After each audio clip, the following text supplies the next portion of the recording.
একটি আমলের মাধ্যমে আল্লাহ তাআলা আপনার কবরের হিসাব নিকাশ মাফ করে দিবেন।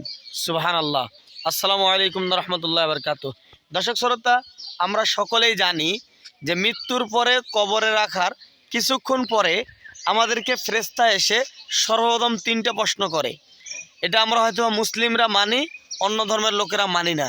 তবে প্রত্যেকটা মানুষকে এই 3টা প্রশ্ন শুরুতে করবে। আর আল্লাহ রসুল বলেন, যার জন্য 3টা প্রশ্নের উত্তর সহজ হয়ে যাবে তার জন্য সারা জীবনের হিসাব নিকাশ সহজ হয়ে যাবে। সুবহানাল্লাহ। তো 3টা প্রশ্ন কি? মান রব্বুকা, মানে তোমার রবকে; ওমান দিনুকা, তোমার দিন কি; ওমান নাবিয়ুকা, তোমার নবীর নাম কি। এই 3টা প্রশ্ন আমাদের সবাইকে দিতে হবে। তো আল্লাহ রসুল সাল্লাল্লাহু সাল্লাম বলেন, কেউ যদি একটি আমল করতে পারে, ওই আমলটার ওসিলায় আল্লাহ তাআলা তার কবরের হিসাবগুলো সহজ করে দিবেন।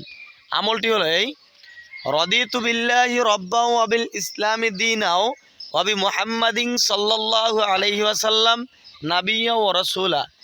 যদি কোনো ব্যক্তি এই দোয়াটি ফজরের নামাজের পরে অর্থাৎ দিনের শুরুতে কেউ যদি 3বার পাঠ করে এবং মাগরিবের নামাজের পরে অর্থাৎ রাতের শুরুতে কেউ যদি 3বার পাঠ করে, দিনের শুরুতে 3বার, রাতের শুরুতে 3বার, মোট 6বার সারাদিন মিলে কেউ যদি পড়ে, আর ওই দিন অথবা রাতের মধ্যে ওই ব্যক্তিটা মারা গেলে আল্লাহ তাআলা তার জন্য কবরের হিসাবগুলো মাফ করে দিবেন।